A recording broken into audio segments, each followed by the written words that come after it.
15. The book of Deuteronomy 30. The key thing is that we make sure we adhere to what it is the scriptures tells us to do. All right? Read that when you have it. And verse 15. See, I have set before thee this day life and good, and death and evil. So, Most High is letting us know that, look, he set before us both the good and the evil. But, skip down, and I want you to read verse 19. Verse 19. I call heaven and earth to record this day against you, that I have set before you life and death. See, he said before us life and death. He gave you options. Choose. Read on.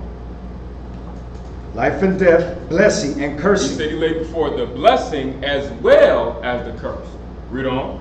Therefore choose life. Choose what? Choose life, that both thou and thy seed may live. So right there, that's actually all we need to know. That's it. We can end the lesson off of that. We could, because it's simple. He said, look, I set before you life and death. Choose life that you and your seed may live. That should be the all and end all of everything. However, many things get in the way, to which makes it to where we have to go into everything that's going to unfold this evening, all right? Because he said choose life. What is life? What is choosing life?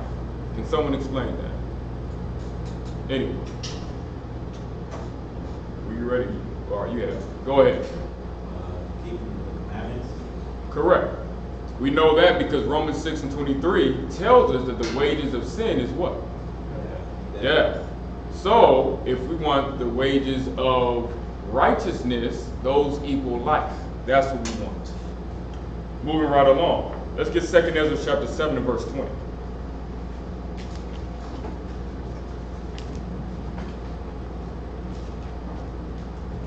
Second Ezra 7 and verse 20. Read. For there be many that perish in this life. There be few. Many that Many. perish in this life. There be many that perish in this life. Why? Because they despise the law of the Most High that is set before them. See, many people will perish because they despise the laws of the Most High. They despise instruction. They despise discipline. They despise wisdom. So because of that, they're going to be in a situation where they're going to be dealt with according to the Most High's wrath and judgment. Let's get 2 Ezra chapter 7 and verse 47. Then we're going to read verse 49 through 51. Let's get 2 Ezra chapter 7 and read verse 47. For what profit is for men now in this present time to live in heaviness, and after death to look for punishment? Now, keep that in mind. What profit and what good is it to live at this present time in heaviness? Because the vast majority of our people live in heaviness. They live in sorrow and stress. They're either sorrowful over something or they're stressed out about something. Both of which are a grief. You hate it. But why suffer now and then, due to the lack of compliance, suffer later through eternal judgment, which is that lake of fire? Why do that? Why put yourself in that predicament? It doesn't make any sense, at least not to the rational mind. The rational mind says, I don't want to suffer now and later. If anything, I'd much rather suffer now for a short period of time and reap the benefit for all eternity than to reap a punishment for all eternity. But it doesn't make sense to everybody. Read verse 49 through 51. Verse 49. For what profit is it unto us if there be promised us an immortal life, whereas we have done the works that bring death? So what profit is it if there be promised to us an immortal time, however, but we've done the works that only bring forth death? Because we have a promise as Israel laid up for us. It's not a situation where we're taking a gamble or a bet. We have it laid up for us. But what good is it if everything you've done is contrary to what was needed in order to reap the benefits of that reward? Read on. And that there is promised us an everlasting hope, whereas ourselves, being most wicked, are made vain. See, through wickedness you're made vain, vanity. Because, as we'll get into, this whole world is a test to see if you're worthy of the world to come. So you living wickedly through this time at the end of the day, it's going to be worth what? Nothing. Vanity, vain, worthlessness. So your whole life in this world was simply a pastime, because none of it profited you in the end. Read on to verse 51.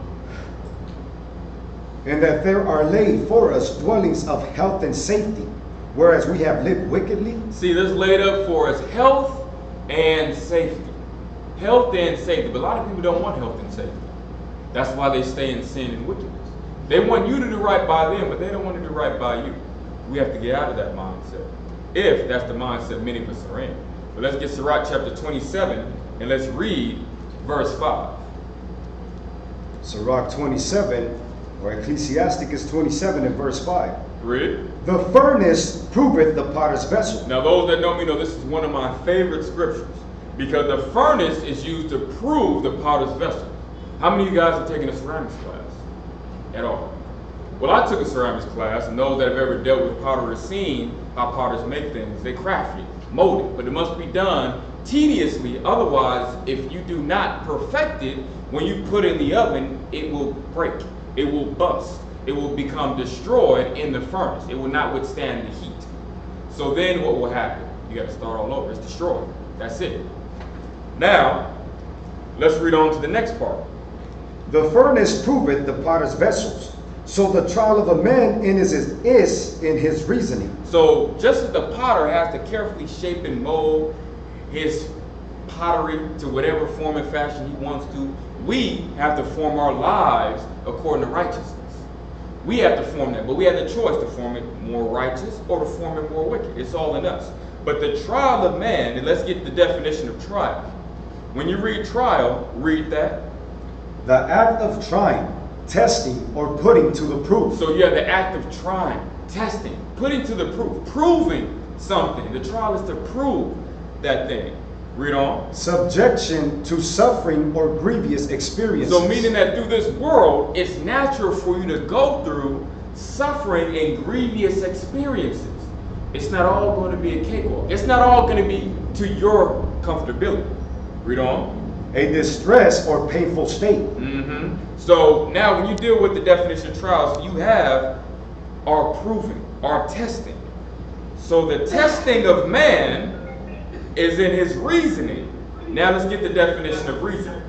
Reasoning, the process of forming conclusions, judgments, or inferences from facts or premises. So now the whole aspect of reasoning is how you arrive at certain judgments and certain conclusions.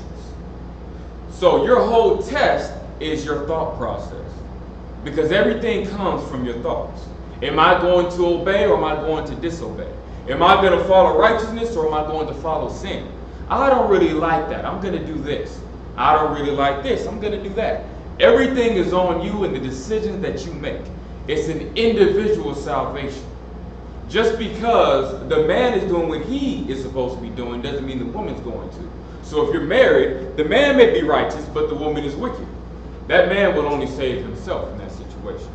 Likewise, vice versa. The man may be wicked and the woman is righteous. That woman will only save herself, because every man and woman is held accountable for what it is that they have done. That's what you're going to bring forth to the Most High, and He's going to judge you according to your own works. So now, let's move on. These are the spirits of interference. These are all the things that are the stumbling blocks to obedience that we get caught up in. So I'm going to go over the main ones.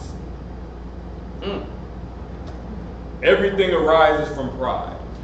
Pride is the beginning of sin, where all wickedness stems from. Let's get Sirach chapter 10, verse 12 through 13. Book of Ecclesiasticus 10 and verse 12. The beginning of pride is when one departeth from the Most High, and his heart is turned away from his Maker. See, that's the beginning of pride, when one departs from the Most High. Well, can someone tell me, how do you depart from the Most High? How does that happen? Anyone? Let her answer. Please, pass the mic to her. Thank you. Go ahead, sis. How does one depart from the Most High? By not keeping the commandments. Beautiful answer. Thank you. May you grab the mic again, my brother. So one departs from the Most High by not keeping his commandments. Simple answer, but yet it's so broad. Because one does not realize that in a simple instance, one can depart from the Most High. By a simple instance, you may say, how so? I'm not even dealing with something major. Let's just deal with something that people think is minor, okay? Something that's not even major. Let's deal with how the scriptures deal with the aspect of being submissive to your head. You have a woman who's married. Her husband asks her to do something. She says, no, I'm not going to do it. That's an aspect of rebelliousness. That's an aspect of departing from the Most High. Unless, of course, it's something that goes against the laws and commandments. Other than that, it's still something to be obliged to, because it was something in which your head asked of you to do. Follow me? Even in that sense, you're departing from the Most High.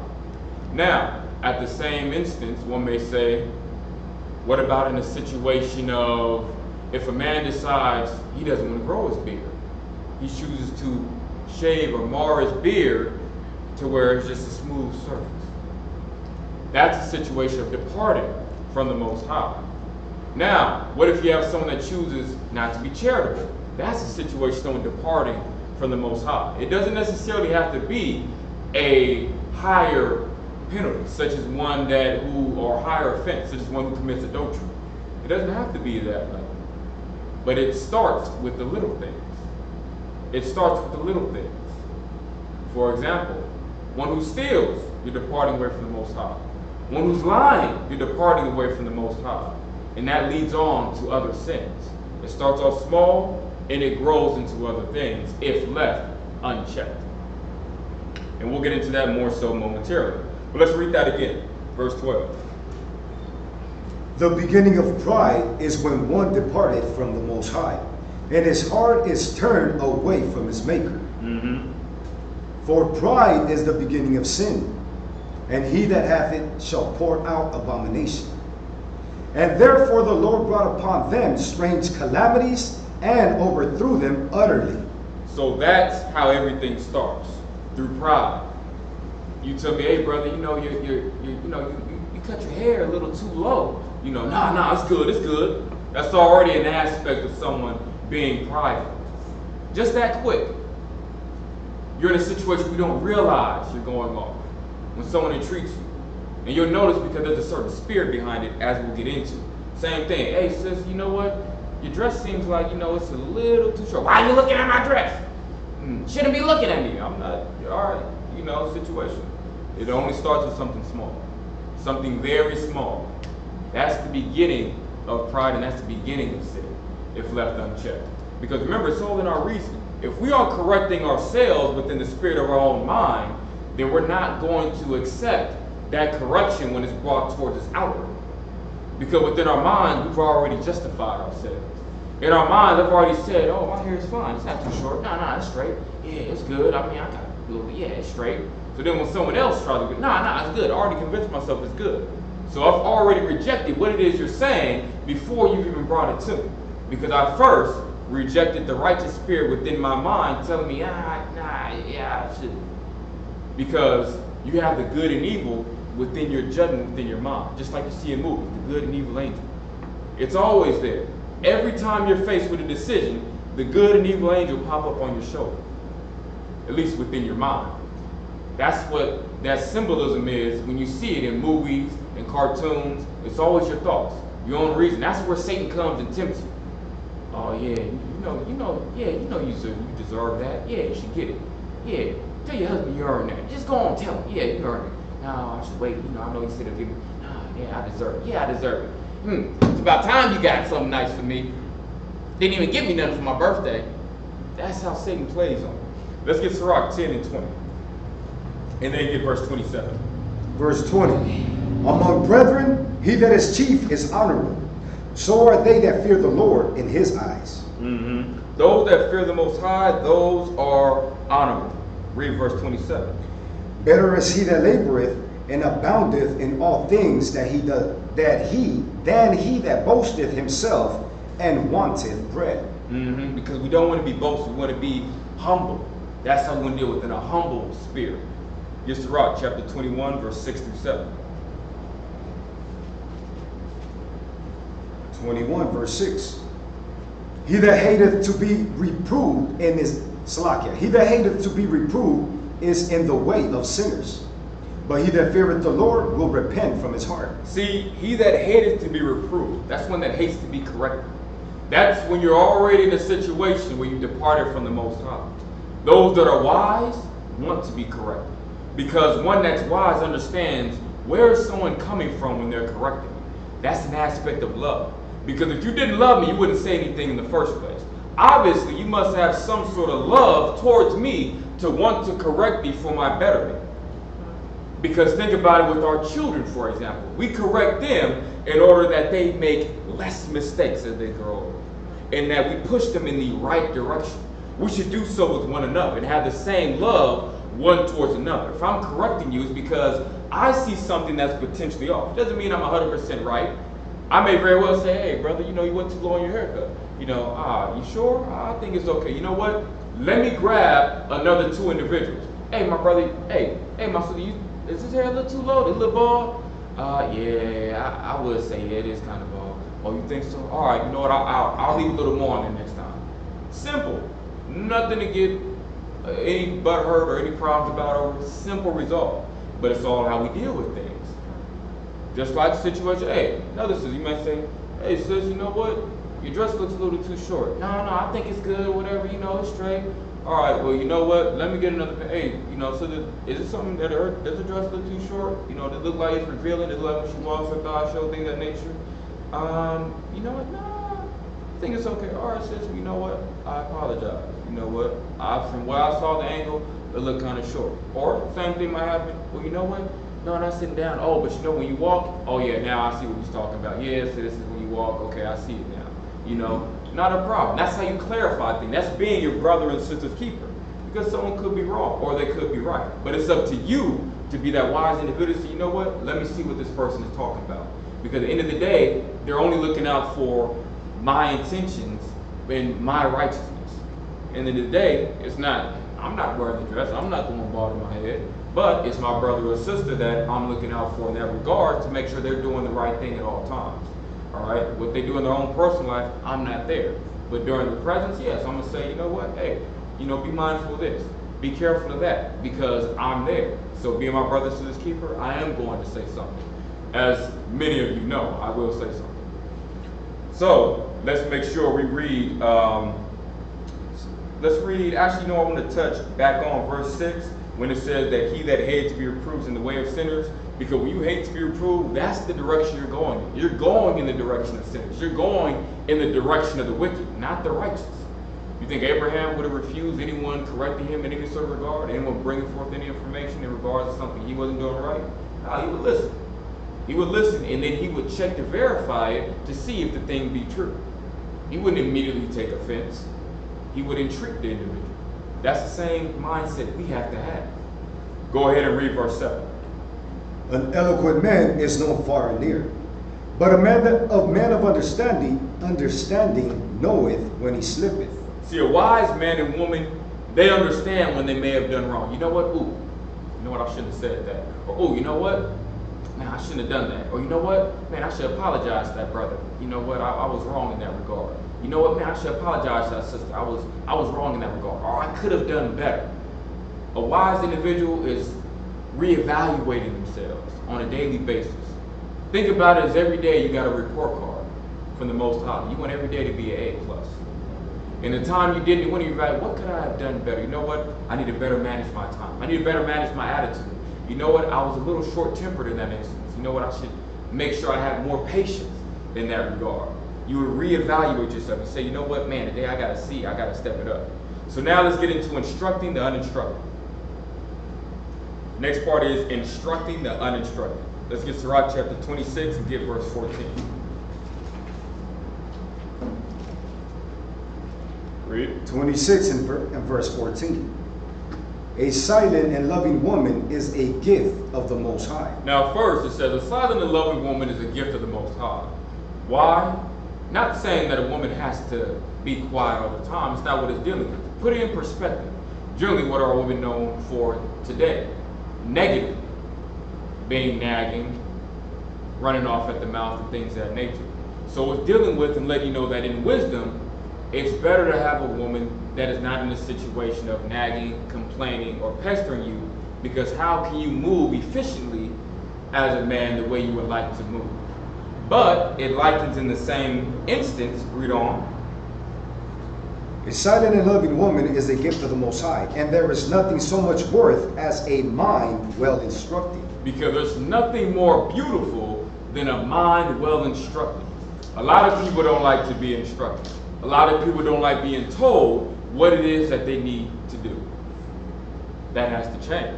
You have to desire to want to change that about you. If you don't desire it, then there's no helping you until you do. But once you desire to start to become instructed, then the Most High can better deal with you. That's the difference between, the Most High deals with those that keep His laws. But put it to you this way. Can someone tell me, what is patience in your own words? What is patience? Go ahead, Edward. What is patience?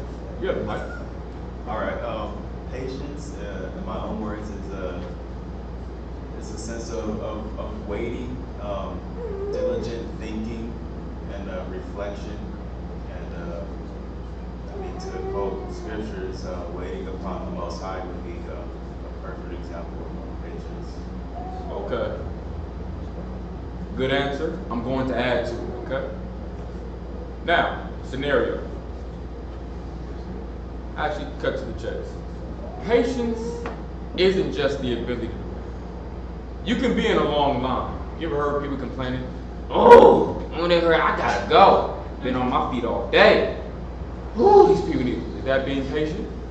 They're waiting just like everyone else. I say waiting on the Lord. They be waiting on the Lord, waiting in line. That's not patience. Patience is not the ability to wait, but the ability to wait with a good attitude while you're waiting. That is truly being patient. Now, why did I say that? Read the next part as far as dealing with instruction. I'm going to relay it back. 14. Read it again. 26 and 14. A silent and loving woman is a gift of the Lord, and there is nothing so much worth as a mind well instructed. So think about instruction. You can get instruction, but do you love getting instruction? That's the key thing. Do you appreciate instruction? Do you honor it? Do you love it? What's your relationship with it? Same thing with the law, which we'll get into momentarily. Your Psalm chapter 119 and verse 165. Psalm chapter 119 and verse 165.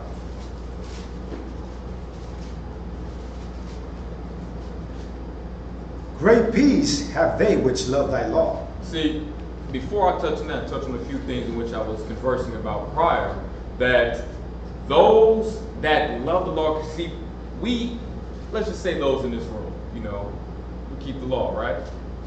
But how many love to keep the law? That's the key thing.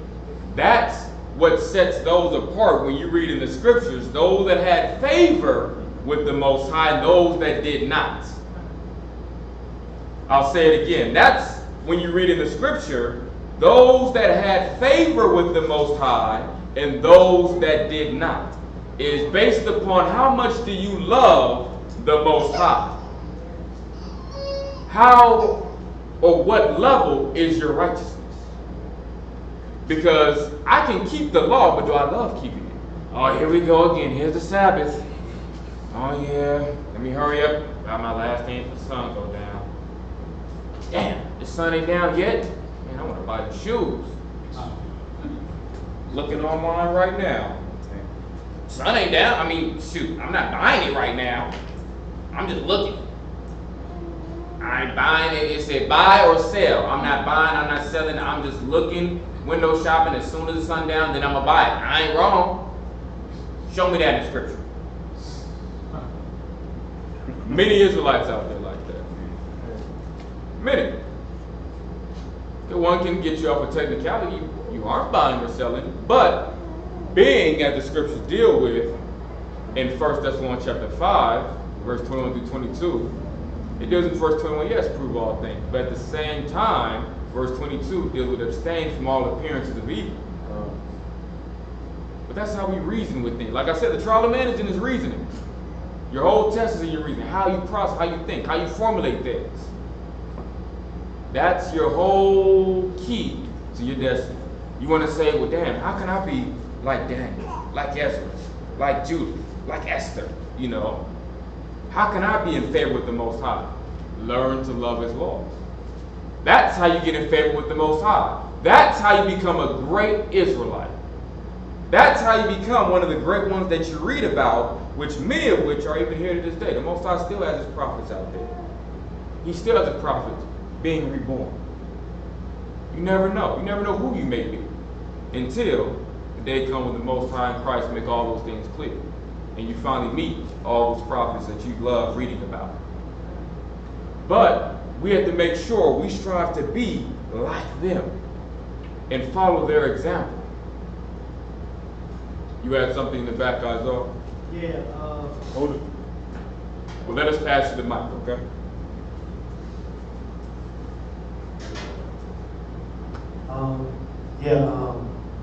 What you just said, because I have people like, I've checked people in the congregation because they be like, oh man, they come in, the Sabbath just not beginning, but at night, you know, we do our little congregate and whatnot. They be talking about, oh man, like what you said, I'm gonna buy a car, or they be talking about work and all that. So I use this scripture on Isaiah 58:13. You can read that. It's a good scripture because it talks about not doing thy own pleasure, but doing the will of the Most High. Yes, sir. You still talking about shopping, buying. You got nothing to do with the Most High. This is what we resting and thinking on the Most High's thing. So if you want, man, you can apply that scripture to that. As they say, prove it. But this scripture actually proves what you're supposed to be doing on the Sabbath. Because then, when you're not doing, when you talk about buying, selling, and doing other things outside of keeping the Sabbath, you actually, your mind is on work at that point. It's not the Most High's work, but it's your work. What you need. Yes, sir. So thank you for that. And you know, that is a good one and one you can bring up. But the funny thing about it, brother, that have seen it, those that once again reason. You can ask her to deal with things, but someone else's reasoning, they'll justify themselves.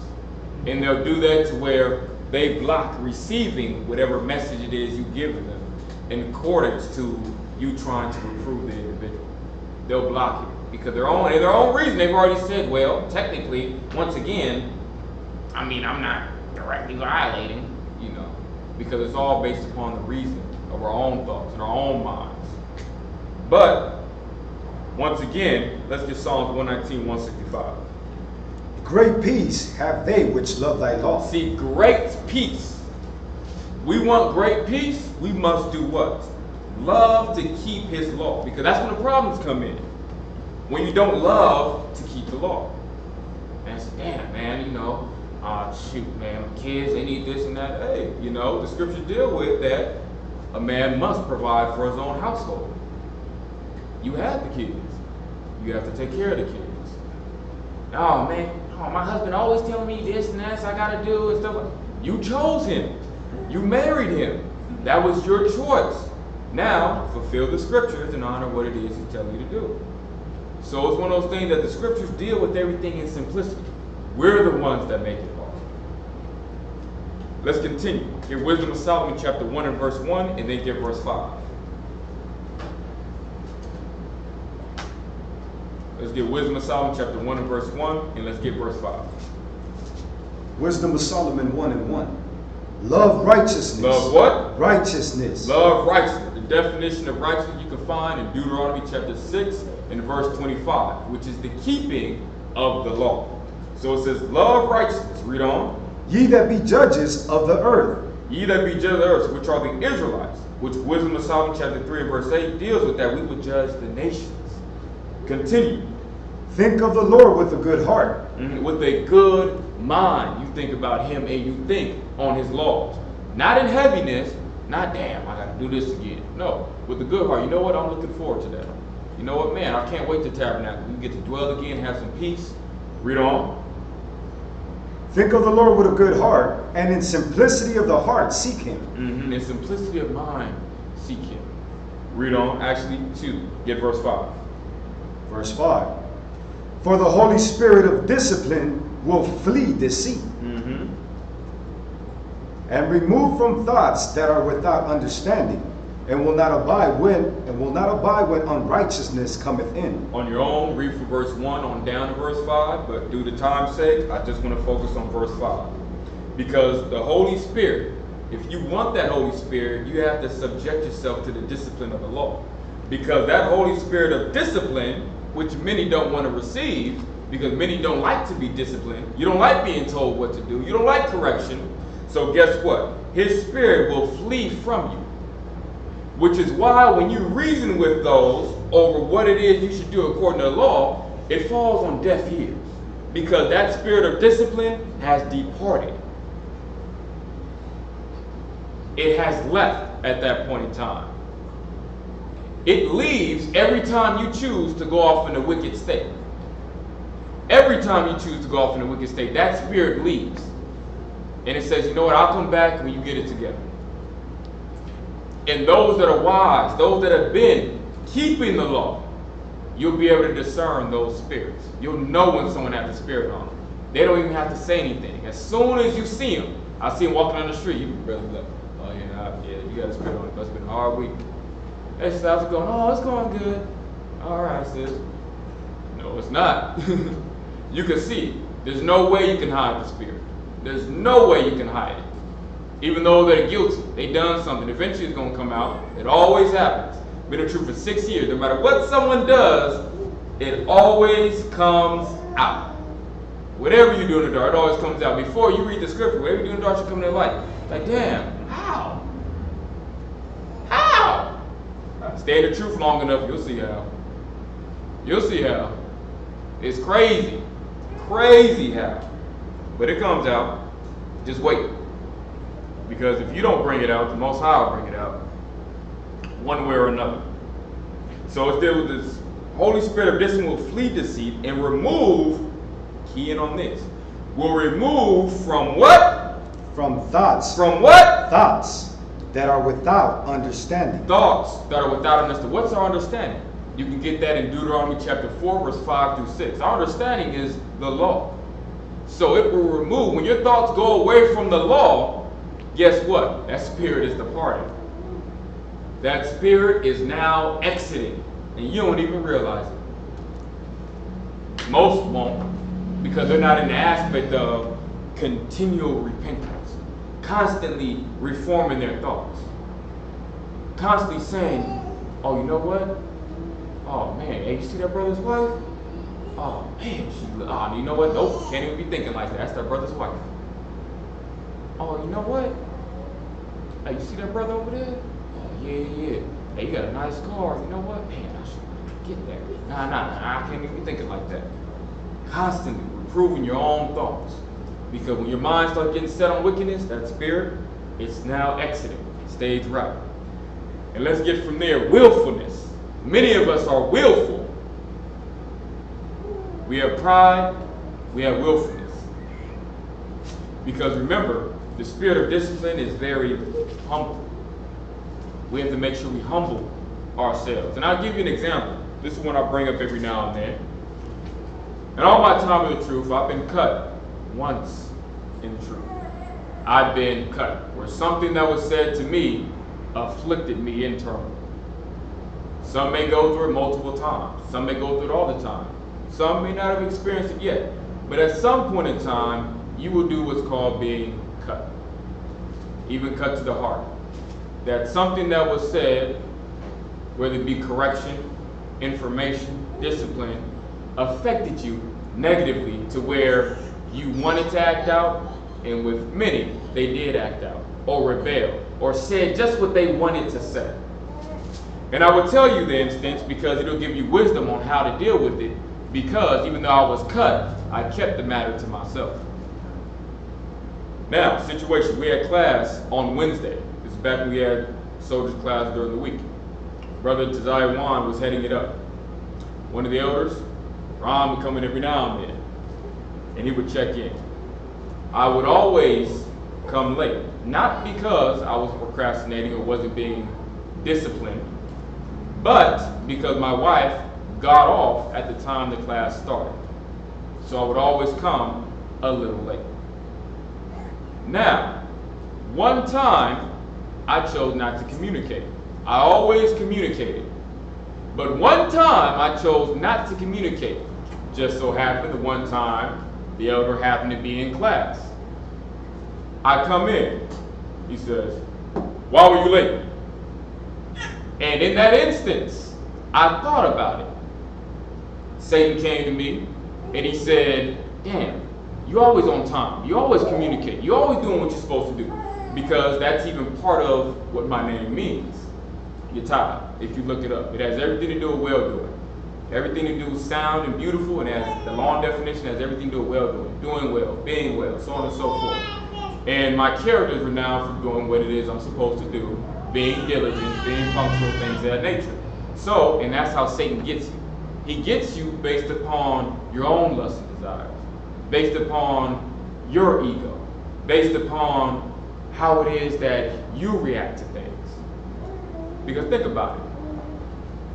One could easily say, for men, if a man walked in here, very good looking, most likely wouldn't affect you, because you don't desire a man.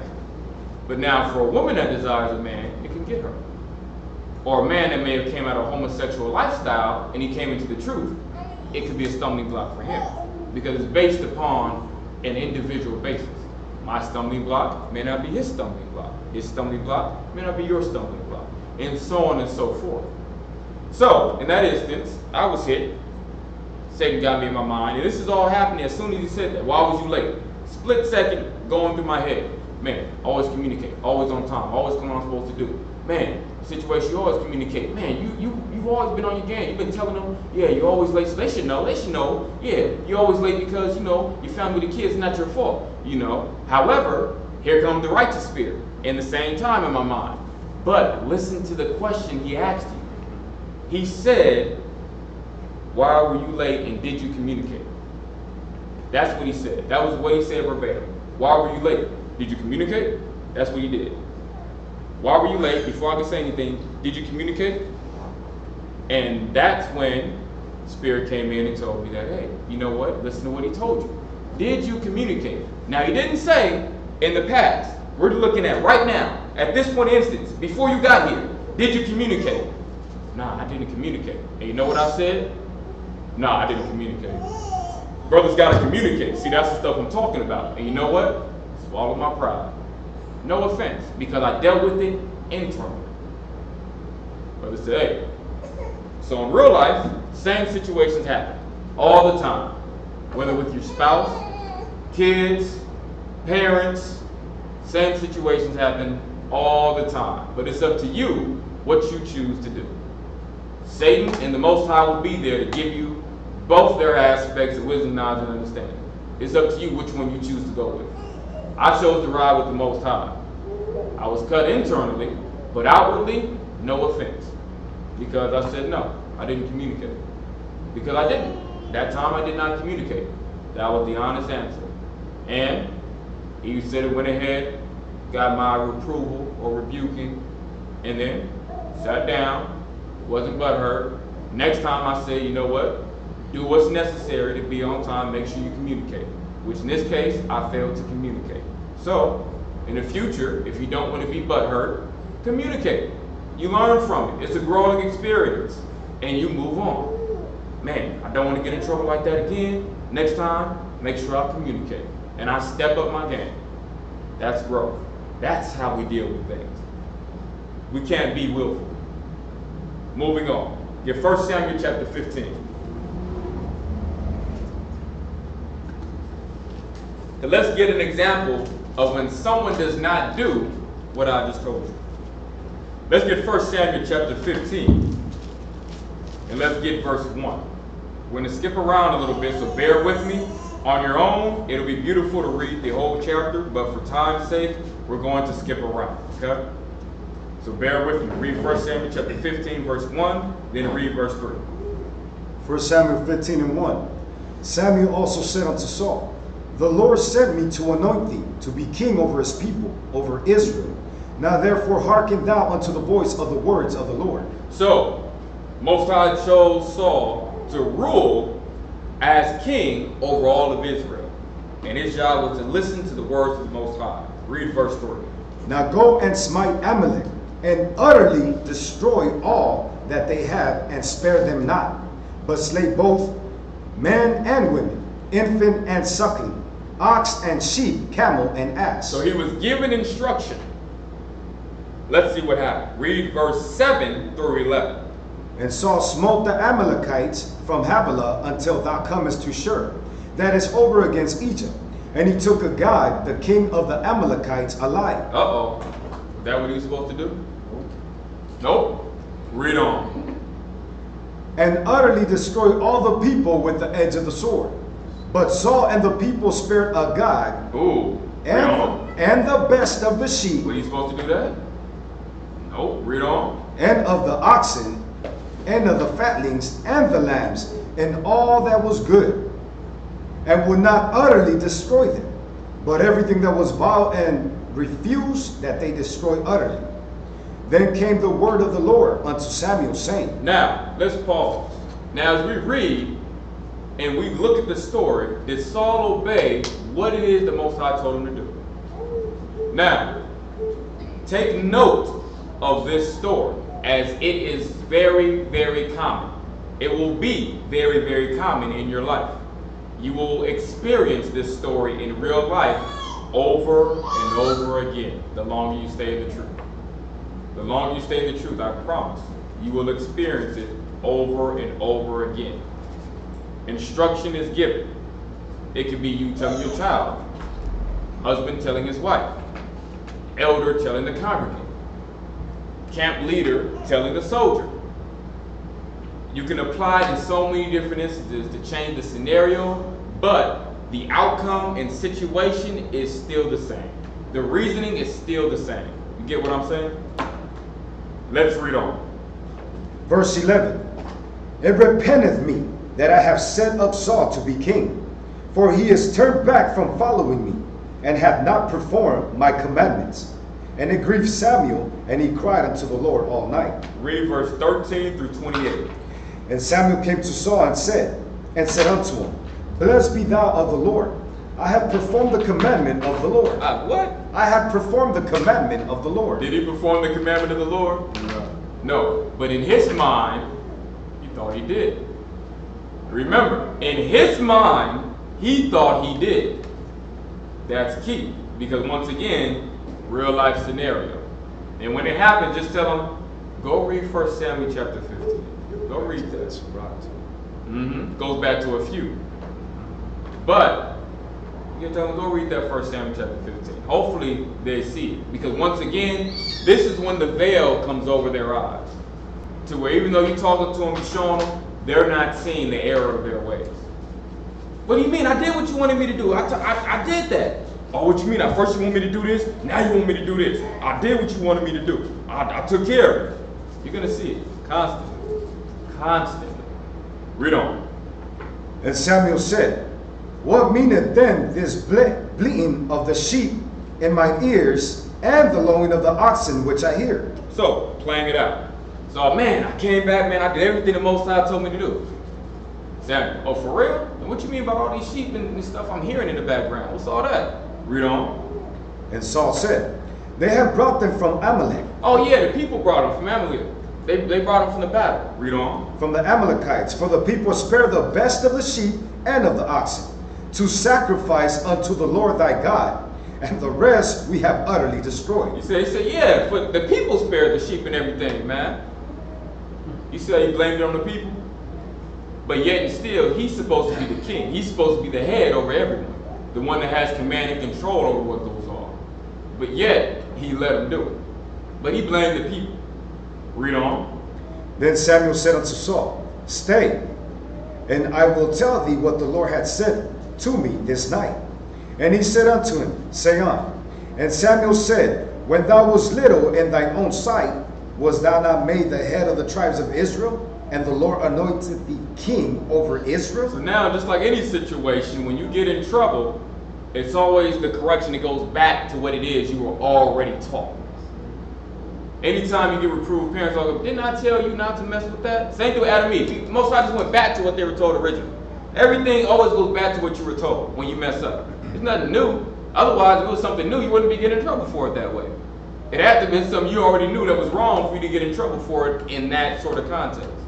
So that's why it's a situation you tell them, like, when that was first little, when you was first, before you was even king, back when you were just a sheep herder, didn't the Most High set you up, make you king, make you the head, put you over all the people? Read on. And the Lord sent thee on a journey and said, Go and utterly destroy the sinners, the Amalekites, and fight against them until they be consumed. Wherefore then didst thou not obey the voice of the Most High, but didst fly upon the spoil, and this evil in the sight of the Lord? And Saul said unto Samuel, Yea, I have obeyed the voice of the Lord. He said, what? I have obeyed the voice of the Most High, and have gone the way which the Most High sent me, and have brought Agag, the king of Amalek, and have utterly destroyed the Amalekites. But see his reasoning? You see where he at? Even afterward, we talking about the situation. And already it's a situation, man, it can happen anything. It can happen any sort of way, any sort of scenario you can put it. Sister trying to correct the sister, brother trying to correct the brother, husband trying to correct his wife, whatever it is. It can be any sort of situation, you can flip it. But did they do accordingly? In their mind, they think they did. Well, you wanted me to go to the bank, right? You wanted me to take out the money. But man, what did I tell you to do first? What all did I tell you to do? You said you wanted me to go to the bank, take money, that's what I did. No, see? That's where the problems come in. That's when the problems come in. The veil comes over the eyes. But now, you can't see your faults. You can't see what it is you've done wrong. You think you've done wrong, but you can't see it. You can't see where your faults are. That's the worst place to be in. But that's when we become prideful and willful. Oh, that veil comes over automatically. Because we're not thinking according to the Most High's righteousness. We're joining Satan's team. Satan holding the veil like this. Yeah, you did right. Yeah, I know I did right. But there's something wrong with him. He can't see straight. I don't know what's wrong with him. He can't see. That's how what happens. Read on. But the people took of the spoil sheep and oxen, the chief of the things which should have been utterly destroyed, the sacrifice to sacrifice unto the Lord thy God in Gilgal. See, he said, man, the people took everything and they're trying to sacrifice. And see, you know what he tried to do? What made the people try to do? He tried to pass it off as a good thing. Because remember, he said the sacrifice, isn't it good to sacrifice to the Most High? Don't we need sheep and things to sacrifice? We don't need that? We don't need that. Think about it. You have to put these in perspective of a real life argument and situation. Like I said, because that's how people in real life will flip it. Flip it as a good thing. But was it what they were instructed to do? Was it what they were told to do? But they'll do something, think it's right, reason within their own mind, and flip it as a righteous thing to do. As a good thing to do. Hey, you know, so how come you couldn't make it to the Sabbath? Oh, you know, I was putting fringes on, you know, my shirt, whatever. Oh, you could have did that before. Oh, you know, the Sabbath, the Lord did was doing good on the Sabbath. That's a good thing to do, you know. So it's still right, but I'm still working. I mean, what if someone's job is a tailor, you know? But no, it was still a good act, though. My brother, he didn't have any fringes. You want me to just walk around on the Sabbath without fringes? It was a good thing to do. See? Y'all don't want people doing good things. I'm just trying to help them out. So you couldn't have done that at any point in time afterward. I mean, before. You have to wait till the Sabbath. But once again, someone's reasoning. Being willful. Read on. 22. And Samuel said, Hath the Lord as great delight in burnt offerings and sacrifices as in obeying the voice of the Lord? See, that's the key thing that Most High wants. He wants obedience. He don't care about that other stuff. But Saul thought it was more important because he wasn't thinking on the Most High's aspect, on his realm of righteousness. He said, nah, the Most High wants obedience. Read on. Behold, to obey is To what? To obey is better than sacrifice, and to hearken than the fat of rams. Exactly, because what were those, put in this perspective, what are those sacrifices for? To make atonement for sin. So, read it again from this perspective. To obey is better than sacrifice. To obey is better than atonement. So you know how some people say it's easy to ask for forgiveness? You know, some people go ahead and do things, you know, oh, we should check first. Oh, no, let's just ask for forgiveness. It's easy to ask for sorry or say sorry. Nah, not with the Most High. You don't roll like that. He said, nah, you better double check first. He said, man, I want obedience. I don't want sacrifice. I don't want atonement. I don't want I'm sorry. Most High says, no, I want obedience. Read on. For rebellion is as the sin of witchcraft. Whoa, say that again. For rebellion Read on. is as the sin of witchcraft. And stubbornness Read. is as iniquity and idolatry. Now, when you think about it, what is the judgment of a witch? What is the judgment of our idolatry? Death. Most are saying, look, your rebellion, you may think it's small, I'll put you to death for that. And people wondering why they're having problems, wondering why they're struggling, wondering why they're just not getting blessed the way they feel they should get blessed. You need to reevaluate your situation. Because you may think you're more righteous than what you truly are. You may think you're okay, but how many acts of rebelliousness have you had? You as the man, as the husband, how many acts of rebelliousness have you had towards the Most High? Well, the scripture says one thing, but you say, you know what, man, I'll do something else. I'll pacify. I'll scared, I'll do that later. You know, it's okay. How many acts of rebelliousness have you done towards your parents? Especially those that you live in your parents' house. You may be 25 still in your parents' house, 30 still living with your parents. You may be. Can't rebel against them. Those are still your hands in that regard. So, even in aspects of two, you still have to respect them. Even if you are grown, you still have to, that's what we're dealing with honor them, you still have to respect your parents. And then even then, just in the aspect of even with your spouse, how many times you been rebellious with your spouse? I ain't doing that. That's an act of death right there. That's an act of death. Every time you do that. So think about how many times you tallying up death. You might as well look at you breaking the Sabbath every time. Judgment's still the same. That's what the Most High said. Look, rebellion is as a sin of which can think about it. Because someone, the simple says, it ain't the same. You just making up stuff. You just doing it. Think about what was going on in the wilderness with Israel. They were rebellious and stiff-necked people, meaning stubborn people. So think about how the Most High felt. Read the story. Anyone to think that? Read the story. Read Exodus. Read about everything that happened in the wilderness and everything that went on, and read about the constant acts of rebellion and stubbornness and how the Most High felt about it. Then you'll better understand. Continue reading down.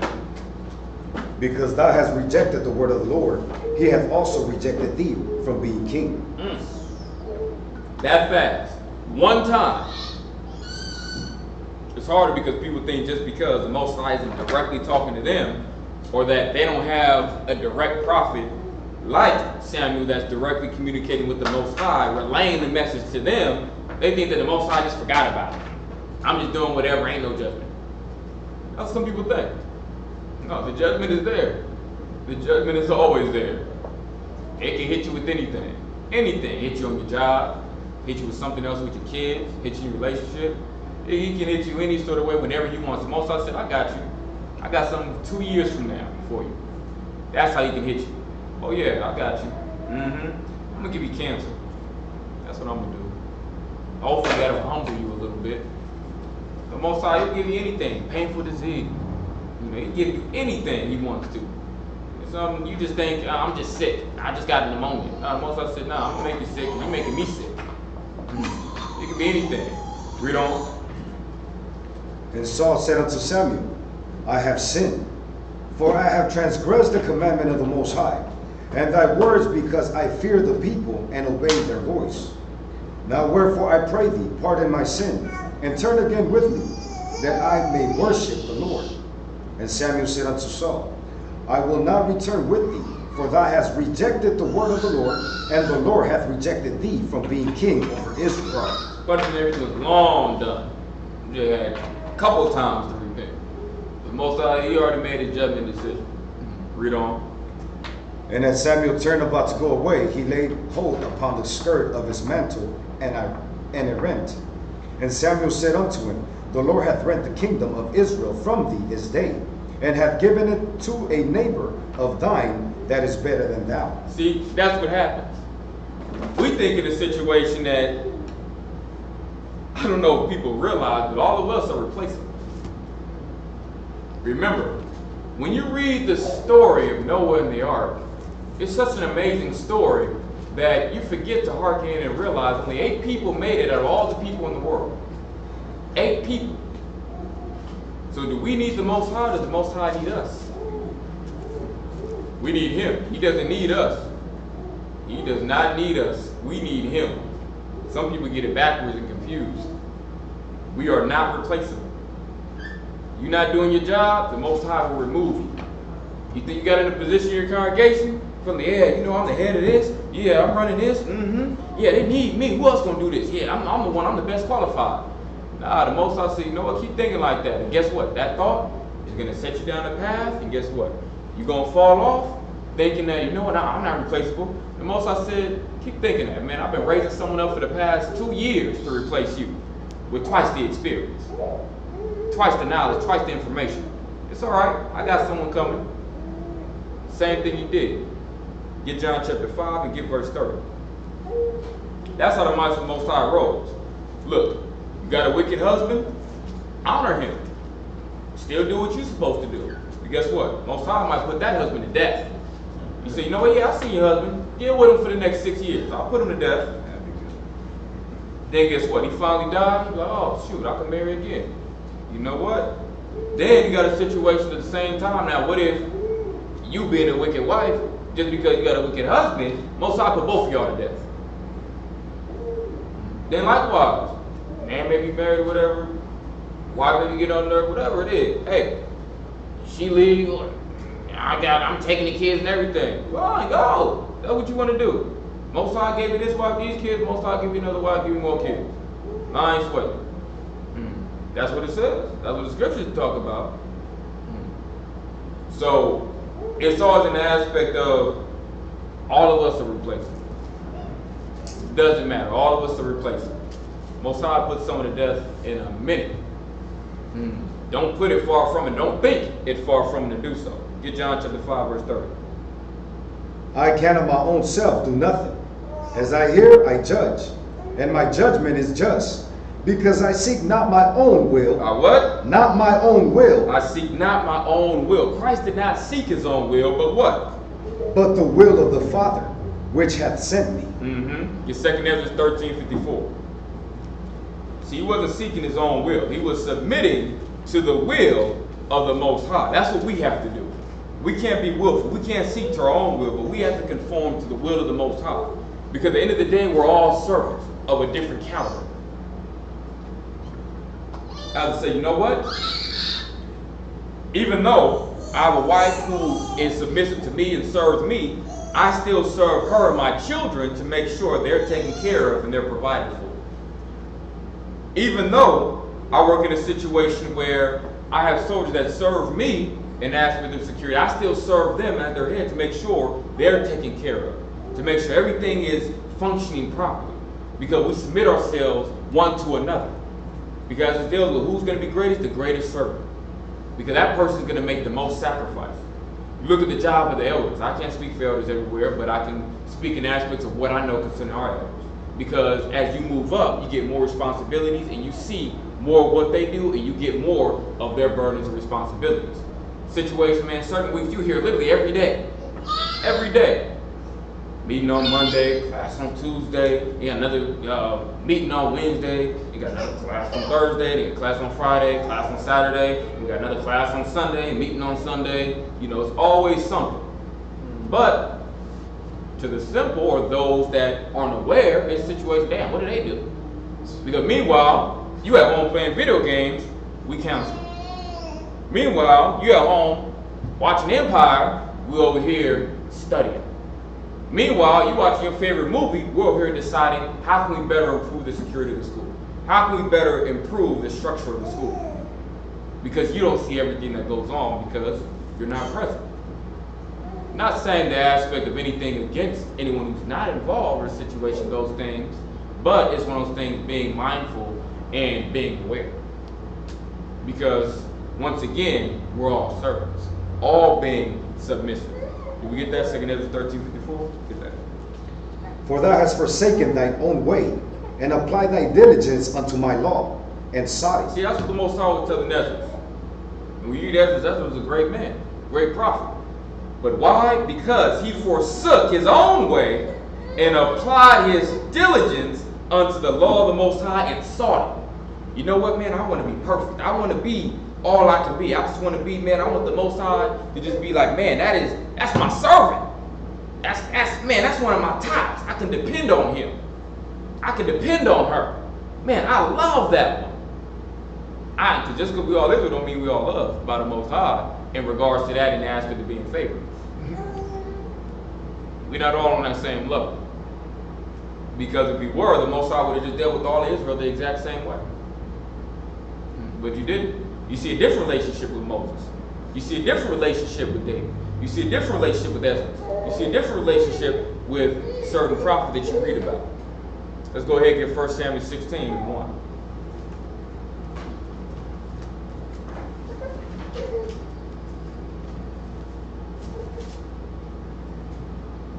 Get that?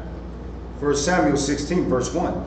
And the Lord said unto Samuel, How long wilt thou mourn for Saul, seeing I have rejected him from reigning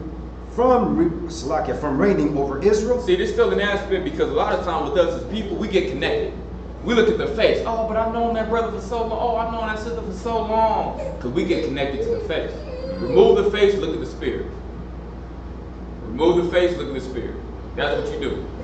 Don't get caught up in this. You got to get caught up on the inner. How is that person as a person? How is their character with the Most High? That's what you're concerned about. Here's my brother right here. I love him to death. He fall from the truth of the Most High. So be it. Back in the world, never talking to him again. Just like that. He departed from the Most High. That means he hates the Most High. That means he's the enemy of the Most High. He's the enemy to me in that regard. So that's how we deal with it. Because of the aspect, like, look at Saul. It's a situation Saul and Samuel. Samuel loved Saul, but it's still a situation after the Most High rejected him. He was still like, I loved him.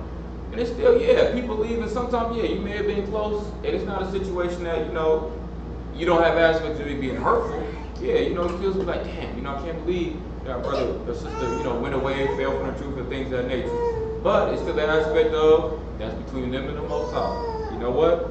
They had chance and opportunity to repent, but the Most High said, you know what? I'm done with that individual. So if that's the Most High's choice, I have to accept that and continue pushing with what it is that we're doing. And that's that. Read on. Read verse 1 and then skip down to 7. But continue verse 1. Fill thine horn with oil, and go. I will send thee to Jesse the Bethlehemite, for I have provided me a king among his sons. See, look at that. Most I said, look, I'm already done, on to the next. Look, I'm done with Saul. I'll go ahead, I already got somebody. Look, fill your horn up with oil. I know you sad and crying, but go fill your horn up with oil, and go ahead, I got somebody. Read verse 7. But the Lord said unto Samuel, Look on his countenance, or on the Say it height. again. Look not on his countenance, or on the height of his stature, because I have refused him. For the Lord seeth not as man seeth. See, that's the key thing we have to understand. The Most High doesn't look how man looks. Because us as people, we look on the outer appearance of things.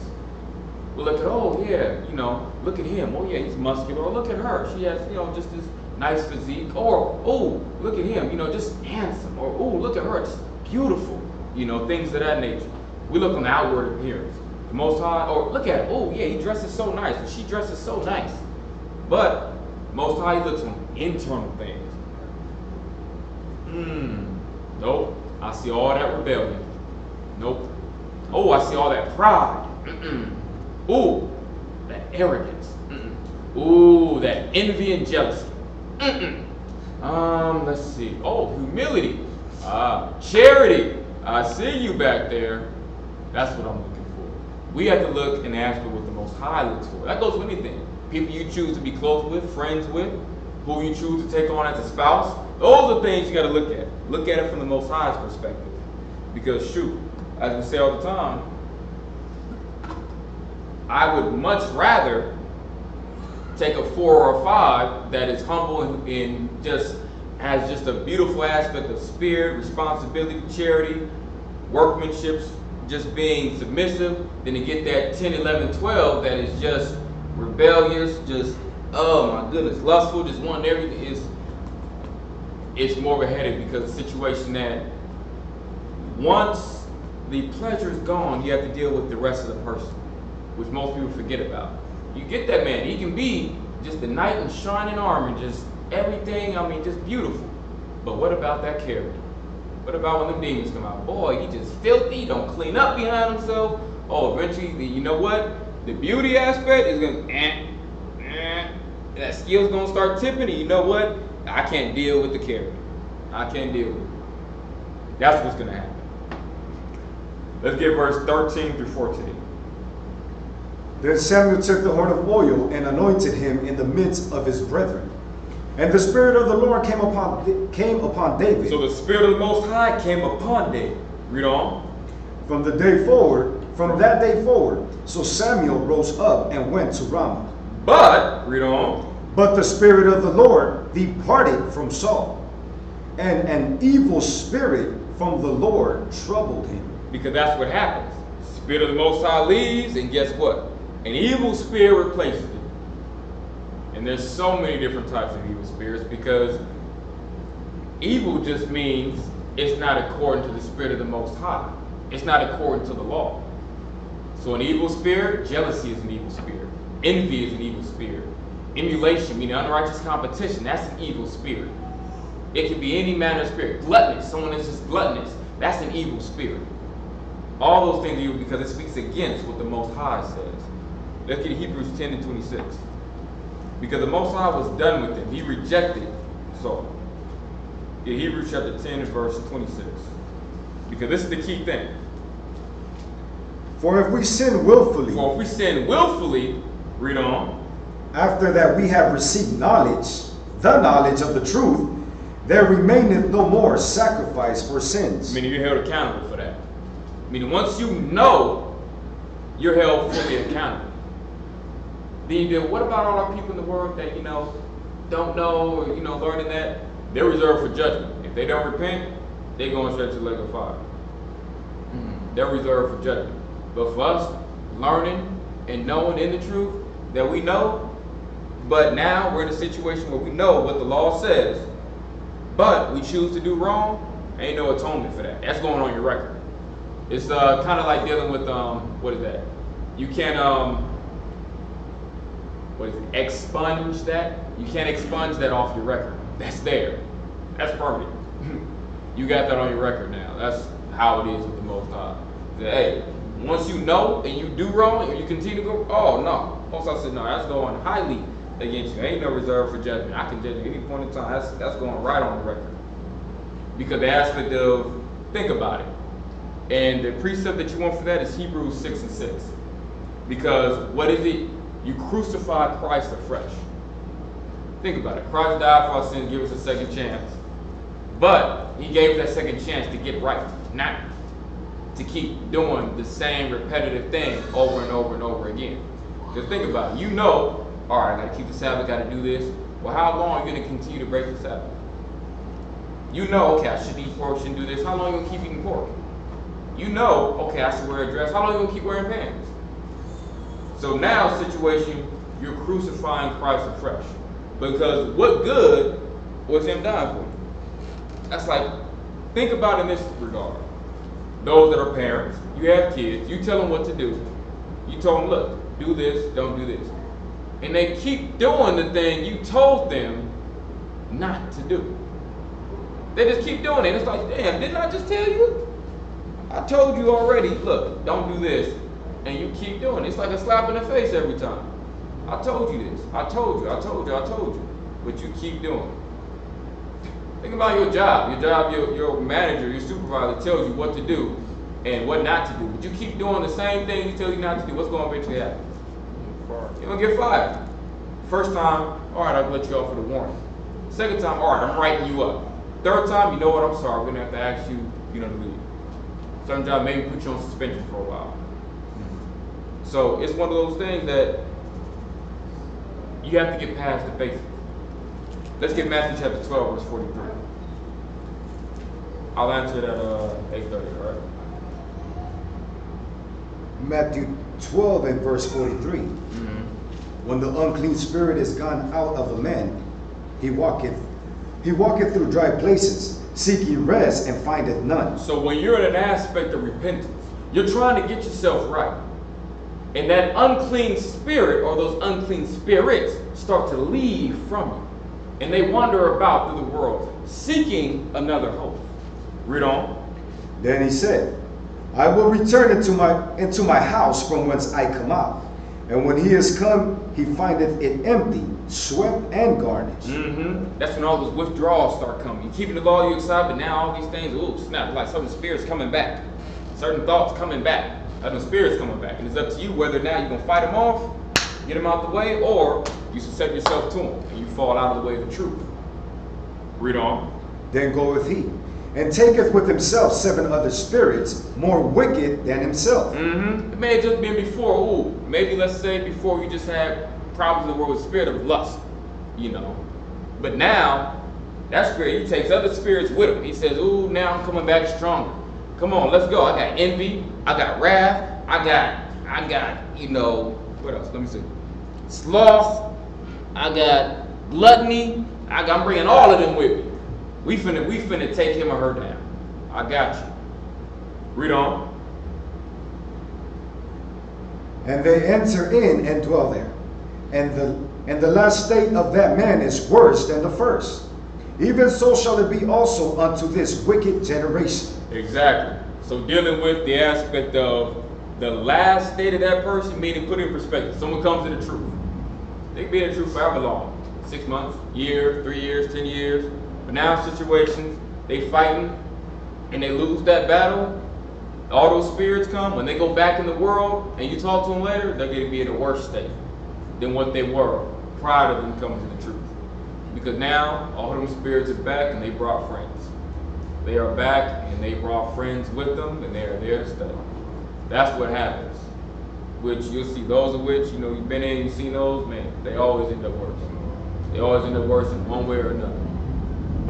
Let's get next, deceitful lust. The deceitful lust. Remember, lust isn't just something that is in a sexual way. Many people think lust is just something that's sexual. Lust is just desire, anything that you want. Someone can lust after jewelry. Someone can lust after clothing. Someone can lust after food, whatever it is, money, women, men, whatever it is. It's just your desire. Let's get James chapter 1, verse 13 to 14. James 1 and 13. Let no man say when he is tempted, I am tempted of the Most High. Oh, God is tempting me. God must want me to do this. That's what some people think. Read on. For the Most High cannot be tempted with evil, neither tempteth he any man. See, the Most High doesn't tempt you.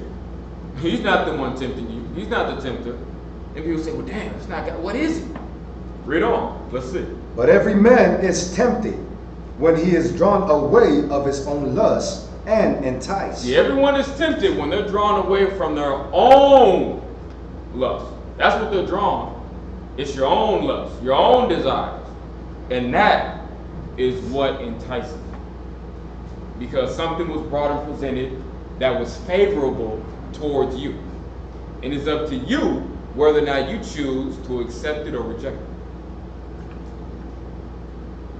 Let's go ahead and get 2 Samuel chapter 12, and let's get verse 2 through 5.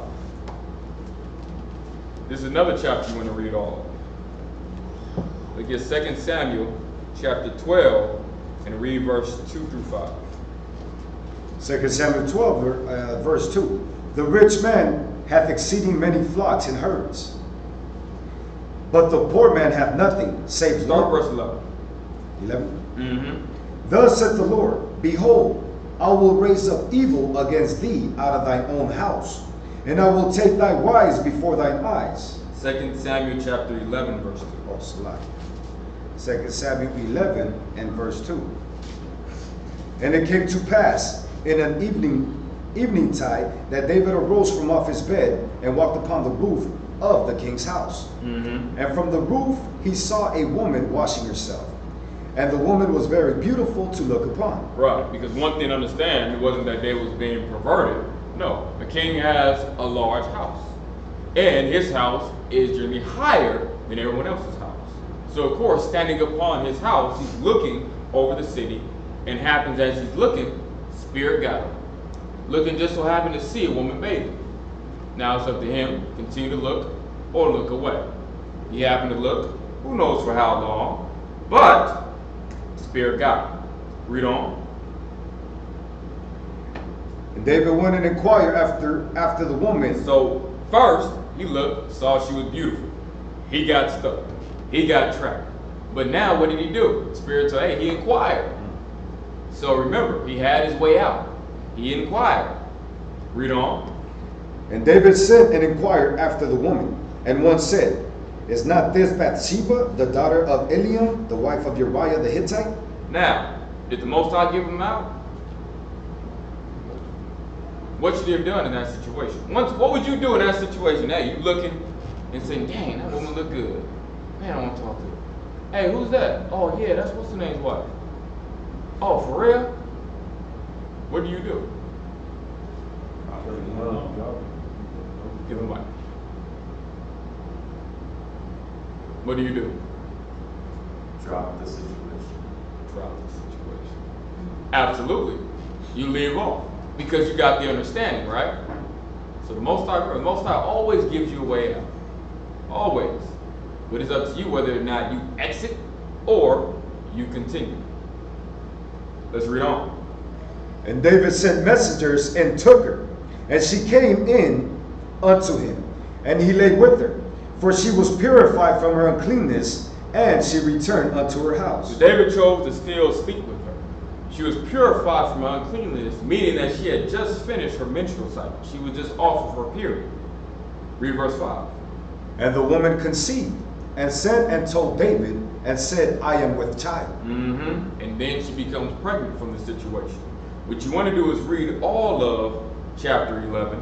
That's really what you want to do. But for time's sake, we have to skip around. And you read chapter 11, and the veil came over David's eyes, and he turned into a straight nigger, for lack of better words. He did. He did. When you look at how he moved in the same aspect of what you would see today in the world, how a brother would move. That's exactly what he did. That's where his mentality went. He went into that wicked mentality because he went into that reprobate spirit in this instance. Remember, it doesn't take long to be wicked. All it takes is a situation. You got told to correct something, you didn't correct yourself in your own mind, and guess what? The wickedness came pouring out. And you just put yourself in a wicked state, and the Spirit of the Most High just left you that quick because you didn't correct yourself mentally. It doesn't take long. Let's go ahead, and now, like I said, that was 2 Samuel chapter 11, verse 2 through 5. Typo. Let's get verse 12, and let's actually, 2, as I was. Let's get chapter 12 and verse 9.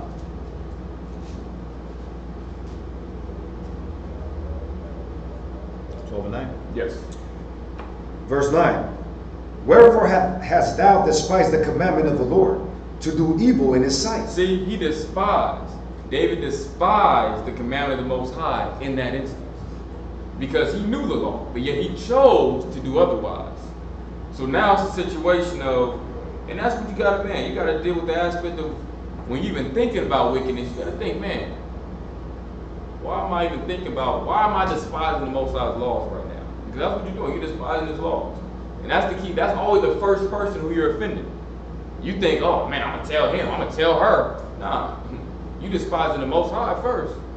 I'm just a man, I didn't make this stuff up. I'm not just telling you things that because that's just simply what I want to do. No, I'm trying to correct you based upon what the Most High said you should do. That's what I'm coming with. I'm not coming with my own thoughts. I'm coming with the thoughts of the Most High. It's backed by the Scripture. That's what you have to see. And then, that's when you deal with portion. But let's go ahead and finish reading verse 9. Thou hast killed Uriah the Hivite, the Hittite, with the sword, and hast taken his wife to be thy wife, and hast slain him with the sword of the children of Ammon. See, it started off first, his lust turned into what? Adultery. So it started with lust and desire. He didn't correct that. Guess what? Lust evolved and it turned into adultery. Then guess what? That adultery turned into murder in the situation. So that sin, it grows if it isn't checked, if it isn't controlled. It can turn into something else, and then it gets bad, and it can cost you your salvation. Let's go ahead and get verse 13. And David said unto Nathan, I have sinned against the Most High. So he said, man, I've done wrong. Read on. And Nathan said unto David, the Lord also hath put away thy sin. Thou shalt not die. That's what many people say. You know, it's still a situation where, you know, they tell them, oh, it's all right. You ain't going to die. And that's what many people look and say, see, the Most High, oh, see, man. See, the Most High, man, he committed adultery. The Most High didn't put her to death. But ignorantly, people don't read the whole story and get how much hell the Most High put them through. Because remember, a lot of our people are sinning out there. They're not all being put to death right now. Because remember, the Most High can choose to put you to death, or he can make your life a living hell. And sometimes that life of living hell is worse than death, because it's a continuous suffering. Continuous suffering is always the worst. You ever got people say, man, just kill me. Just kill me now. I'd rather die than go through this. Because the Most High, you never know what the Most High can put. The Most High can put a painful disease on you. Most High he can screw your whole life up. One situation, he said, you know what? Yeah, you know what? I got this. I'm going to make it, yep. She's going to lose her social security card, and yep, I'm going to create a perfect situation. Everything, all hell going to break loose. You know, it doesn't say, it's the Most High, man, he just a domino effect. Yeah, I'm going to set something up right here. Bam, it's going to mess up the next 20 years of your life. You really finna be in hell. You thought you was in hell. Oh, you really finna be in hell. I got something for you. That's how the Most High sets things up. Get verse 10. Now therefore the sword shall never depart from thine house. Meaning, it would always be an aspect of strife in his house. Death in his house. Imagine that. And it was. Always strife. Always warfare. Always death. Imagine going through that for the rest of your life. Imagine. Read on. Because thou hast despised me. Ooh, see the Most High, because you despised me. Yeah, the Most High loved David, but he had to bring down the hammer. He said, look, I don't love you no more because you wasn't loving me. You despised me. Read on. And hast taken the wife of Uriah the Hittite to be thy wife. Also showing you too, even the heathen you have to deal with righteously. Because Uriah, he was a Hittite, he was one of an African nation. And the Most High committed adultery. So obviously, the Most High looks out for the heathen in that regard too. Otherwise, he would have said, oh yeah, he's an African? Oh no, it's straight, you committed adultery with his wife. Oh, it's not a problem. I thought he was an Israelite. Nah. So that means someone think, you just go ahead, screw the heathen in that regard. Nah, you can't. Most High still hold you accountable. But the time is 8:30, we're going to take a pause from the lesson and answer any questions in regards to anything that we've covered. But only regards to anything we've covered, all right? Yes, in Hebrews, the 10 and 26 verse, you were saying, let me get back here. But my question was,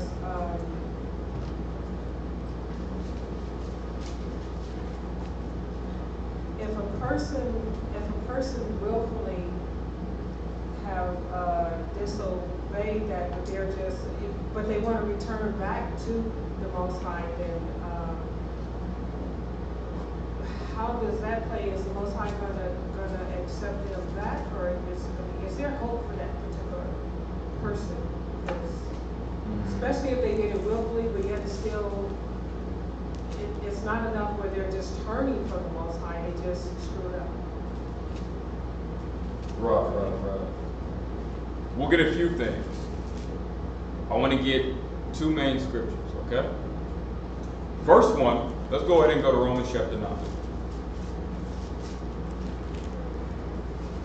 Go ahead and let's get Romans chapter 9, and we're going to go ahead and read verse 15. Go ahead and read that. For he said to Moses, I will have mercy on whom I will have mercy, and I will have compassion on whom I will have compassion. So the Most High will have mercy on whom he chooses to have mercy. And he'll deal with all of us accordingly. But you can get right down Exodus chapter 20 in verse 6, that's also based upon how we kept the law as well. He has mercy upon those that keep his law, statutes, and commandments. So it's also based upon your own aspects of righteousness. Because it may be a situation where very well you and another sister, you guys may not even know it, you could have both have been rebellious. But remember, just as parents, the Most High knows his children. He knows because once again, Saul disobeyed, and the Most High was done with him. Where David disobeyed, the Most High didn't put him to death, put him through hell, but still dealt with him. As you read in Psalm 51, David fully repented in this situation.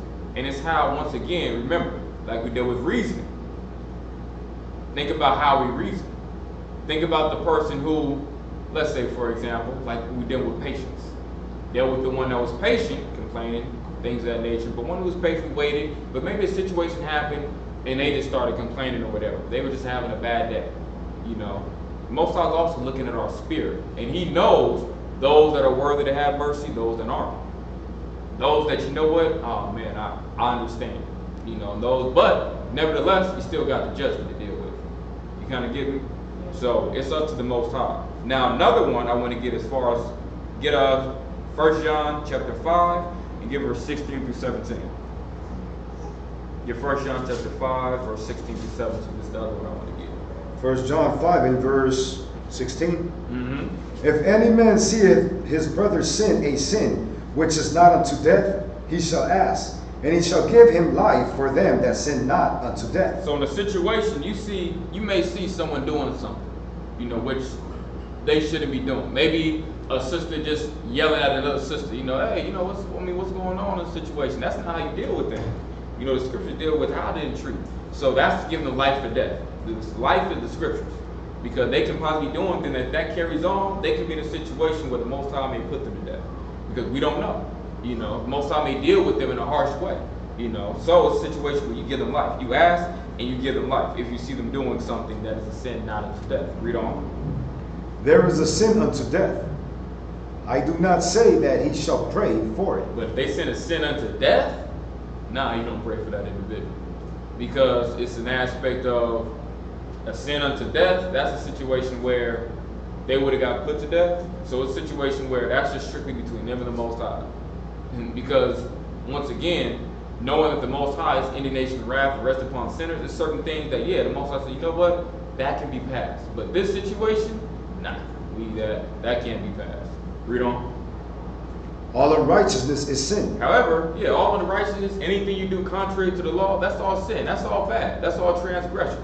1 John chapter 3 and verse 4 lets us know that sin is the transgression of the law. All right? But yeah, all unrighteousness, anything that's not according to the law, that's still sin. But read on. And there is a sin not unto death. But there's also sin that you do that are not unto death, which the Most High doesn't have a problem forgiving. You get what I'm saying? So, anything else you need in that regard? That makes sense? Yeah. Okay. Go ahead. Exodus chapter 20, verse 6. Anything else in regards to the lesson? Any other bibles? Anything that we went over? Other things we'll get, you know, if you have more questions, we'll get after class. So not a problem, but anything in regards to the lesson. Go ahead. Earlier, you mentioned the scripture that regarding righteousness and explaining righteousness, but I was able to write it down. Okay. Deuteronomy chapter 6, verse 25.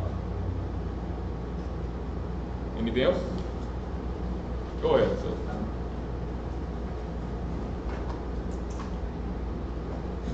I'm just wondering, like, if you're new to the truth and what if you fall, like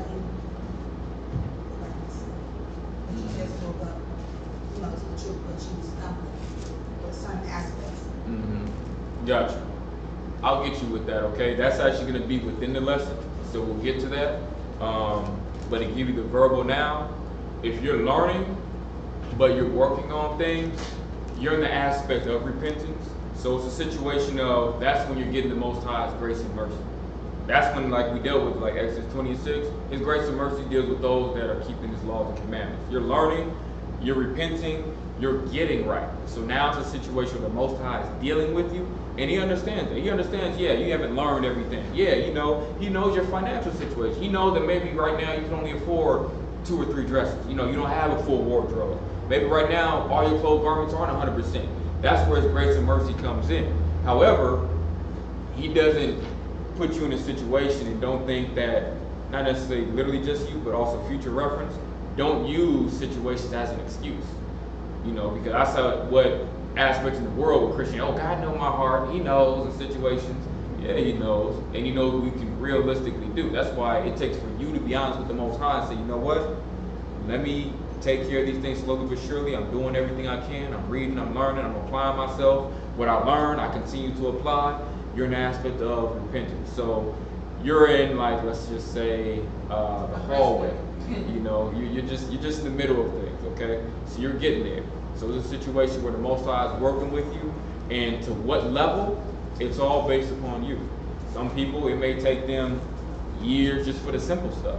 You know, some people it may take them not as long. You know, so it's all based on you. But yeah, the Most High is working with you. So it's not a situation in your case that, oh no, you know, I'm still, you know, in sin, and the Most High is just done with me. I'm crucifying Christ afresh. No, you're coming out of the world. So you're getting cleaned up right now. So it's not a situation, oh man, she still got dirt here. Well, I'm still in the process of cleaning her up, all right? You know what? I'm still working on it, all right? And as long as you're working with Him, He'll continue to work with you, all right? So other things, we'll get as we go on, all right? Now, let's go ahead and get 2 Samuel chapter 13, verse 1 through 5.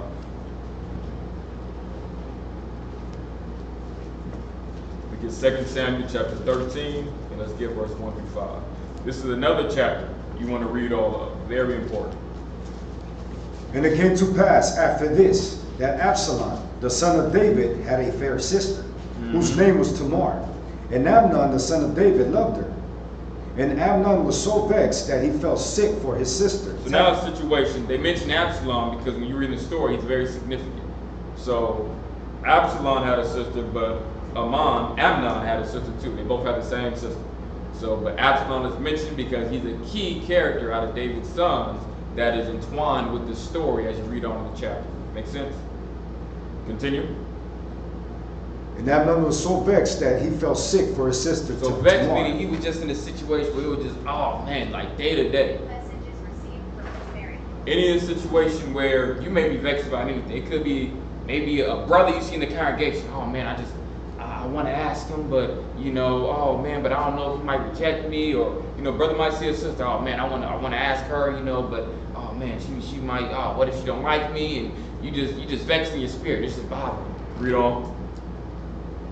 For she was a virgin, and Amnon thought it hard for him to do anything to her. So you know, you think about it, man. Oh man, that's my sister, but I mean, shoot. I mean, I know she hasn't known man yet, but man, I couldn't do that. Man, that's my sister. You know. Read on. This was his blood sister, not just sister by nation. Read on. But Amnon had a friend whose name was Jonadab, the son of Shimeah, David's brother. And So this was his cousin that he's dealing with, because Shimeah was David's brother. Then Shimeah had a son, Jonadab, who was Amnon's cousin. Read on. And Jonadab was a very subtle man. Subtle meaning crafty. Read on.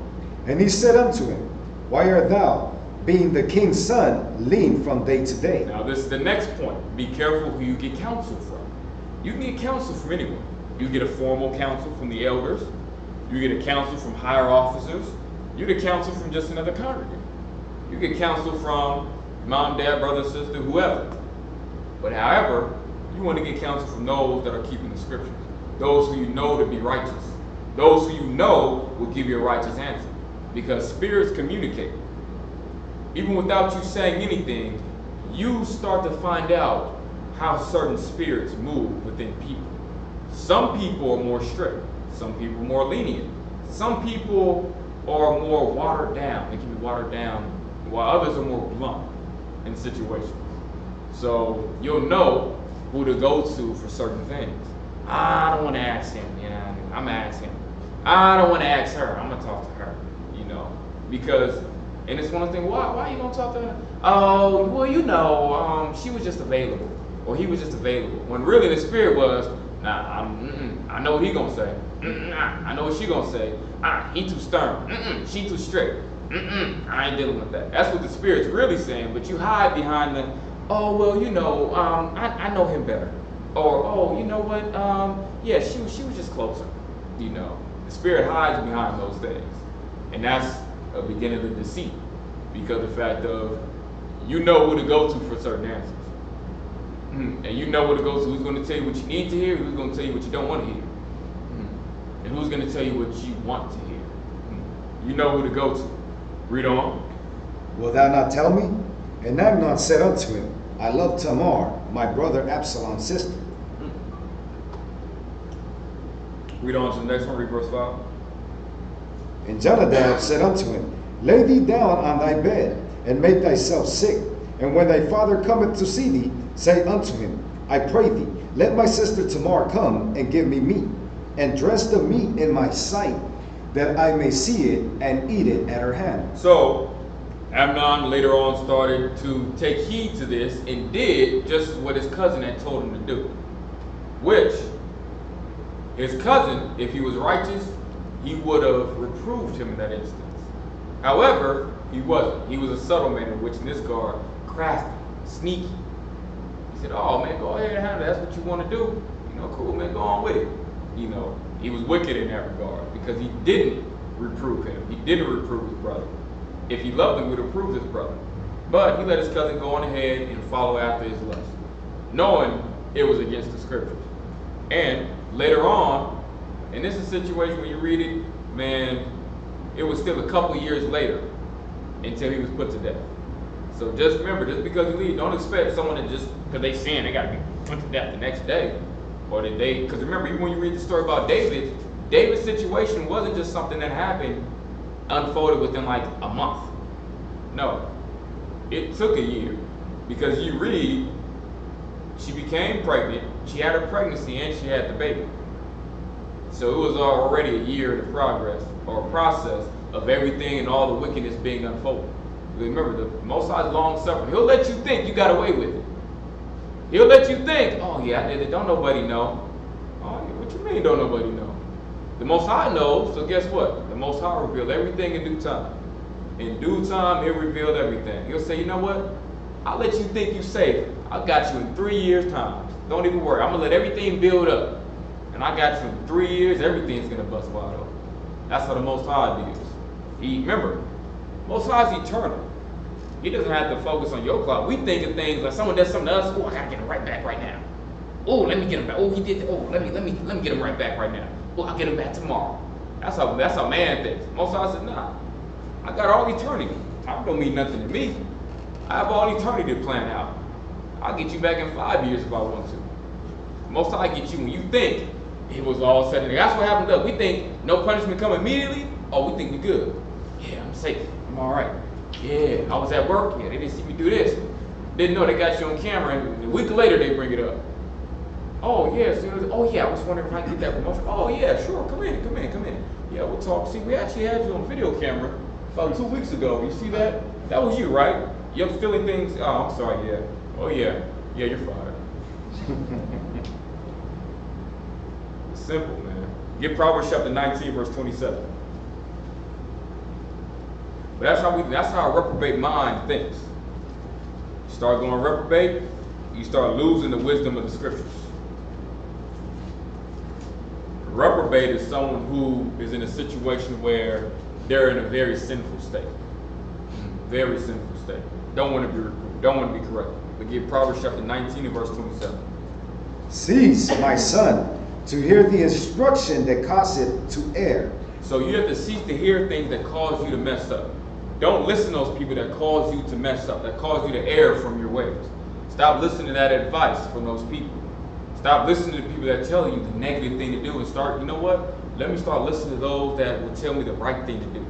May not be what I want to hear, but you know what? It's what I need to hear. You know, man, I know this brother gonna get on me. Let me go talk to this brother. Man, I know this sister gonna be on. Let me go talk to this sister. You know what? I know they're gonna help me get right. Yeshayahu chapter 18 and verse 30.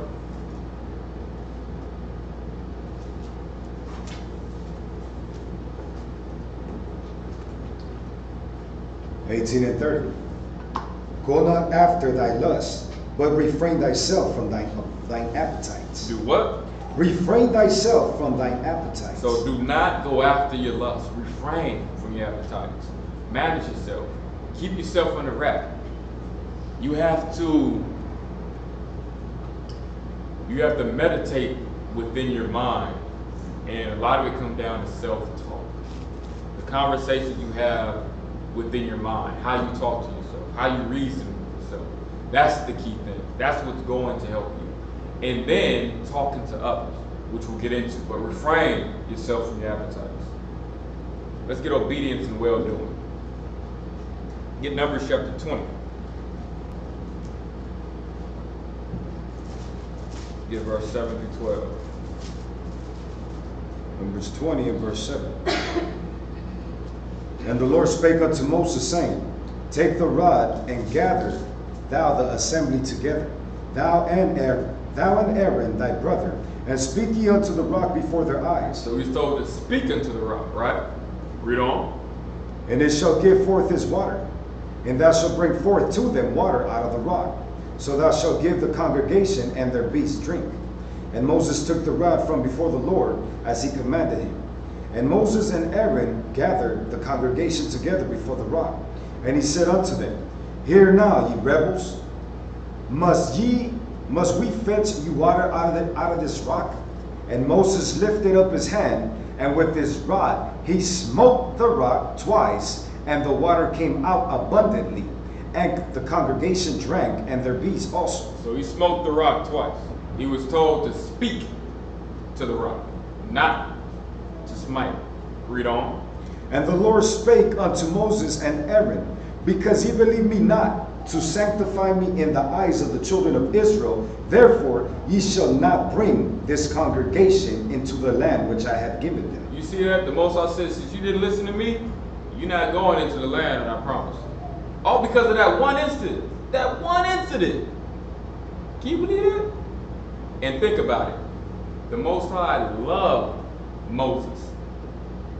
Think about that. Now, why do I bring that up? The Most High loved Moses. Because the Most High loved Moses and yet did that as a punishment unto Moses. You got to say, am I Moses? Am I as great as Moses? Does the Most High have the same love towards me? Then what do you think He's going to do to you when you mess up? Even worse. Like, damn, that's what He did. And now, keep in mind, you can get Numbers chapter 12, verse 5 through 8, dealing with how the Most High loved Moses. Moses was on a different level as far as how the Most High dealt with him. Yet and still, the Most High said, look, ain't nobody above my judgment. David wasn't above my judgment. Moses wasn't above my judgment. Look, at the end of the day, if anything, I hold them more accountable. But in a situation, we think something else. And you get Deuteronomy chapter 34 and verse 4 that deals with that Moses could not enter into the promised land. Most High still stood by that. He wasn't playing. Let's get Hebrews chapter 13, 16 through 17. Hebrews chapter 13, verse 16 through 17.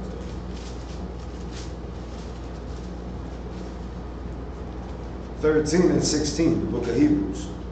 But to do good and to communicate, forget not. For with such sacrifices, the Most High is well pleased. So the first thing is to do good and to communicate, forget not. Because sometimes we forget. We start feeling a certain way, and then it's like, yeah, man, I forgot. Can't be rebellious. My bad. I didn't have nothing to say. I'm sorry. I was in a wicked state. My bad. Because we forget.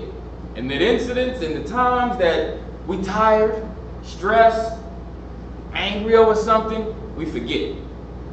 We forget to do good. And guess what? We're the ones that end up suffering at the end of the day because we forgot. We forgot, we end up suffering. But read on. Obey them that have the rule over you, and submit yourselves, for they watch for your souls, as they that must give account, that they may do it with joy and not grief, for that is unprofitable for you. See, most of us deal with, man, obedience, do good, man, do those things, because those people watching out for your soul at the end of the day. Give Philippians chapter 2, verse 12 through 16. Give Philippians chapter 2, verse 12 through 16.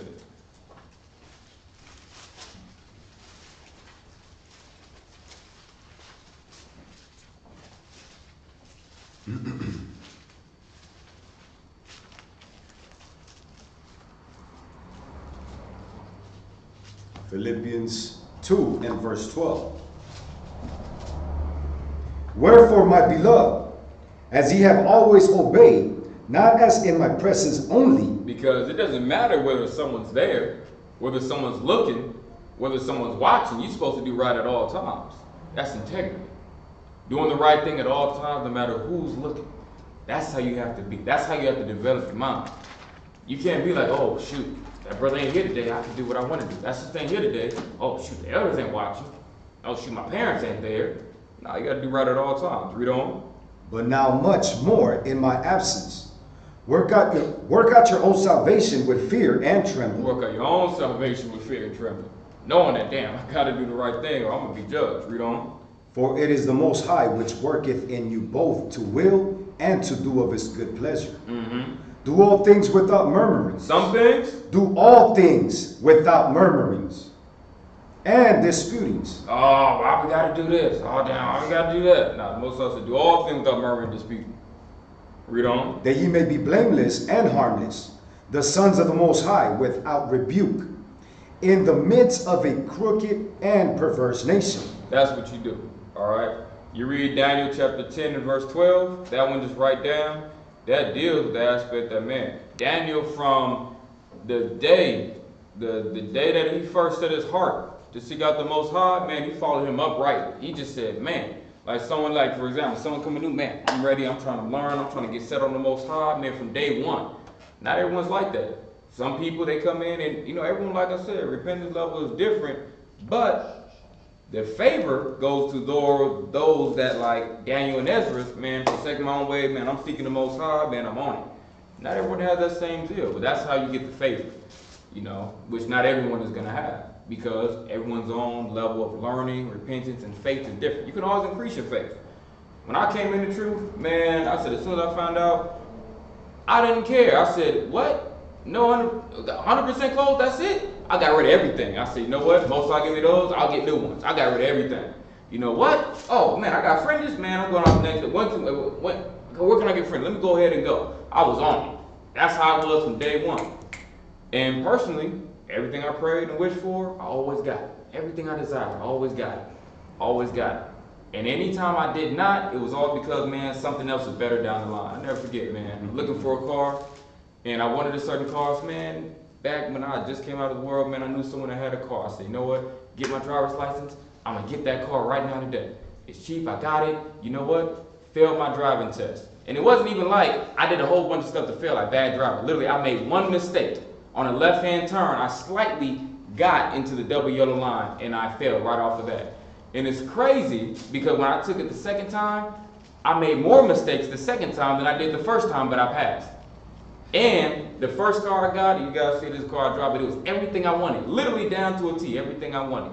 The mileage, the color, the style, the make, the model, everything was exactly the way I wanted it. And that's how it's always been, anything I desired. I've always been like that, man. It's always been that way. Anything that was removed from me, it was always for a reason. And I started to thank the Most High. Man, I asked my wife, man, do you see how the Most High deals with us? Man, it's always according to what it is that we want. And if it's something that we want and we don't get it, it's always for a reason. Let that be a testimony, and let that be, man, let the Most High really work with you. That's how you get that favor. You can write down Galatians chapter 6 and verse 9. We get a few more importance of compliance and having the will not to will. All right? You get let's get Hebrews 6 and 1.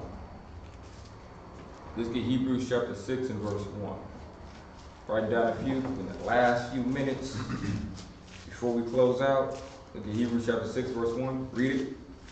Therefore, leaving the principles of the doctrine of Christ, let us go on unto perfection, not laying again the foundations of repentance from dead works and of faith toward the Most High. Right. We have to start to mature. We can't keep going over the same basic thing. It's like, man, how long are you going to be stuck on the basics? When can we move on to the next thing, the next thing? You shouldn't keep having to deal with the same problem issue year after year. Man, I'm having the same issue. Man, we have to abound and move towards perfection. Get James chapter 4, verse 7.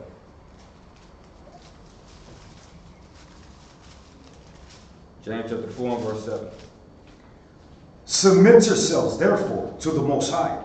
Resist the devil, and he will flee from you. Exactly. You can get Proverbs chapter 26, verse 20 deals with when no wood is, the fire goeth out. Stop feeding. When you just back off, no matter, ooh, you can be burning, or whatever it is. Hey, put yourself, isolate yourself. Say, you know what? Get my mind off it. Let me work. Let me call somebody. Let me do something else. You find a way to keep fighting. Eventually, that spirit will dissipate. Because that spirit, remember, it's an enticing spirit. It won't make you do anything, but it will make you feel like that spirit is just forcing you to do it. But it's an enticing spirit. You got to get away from it.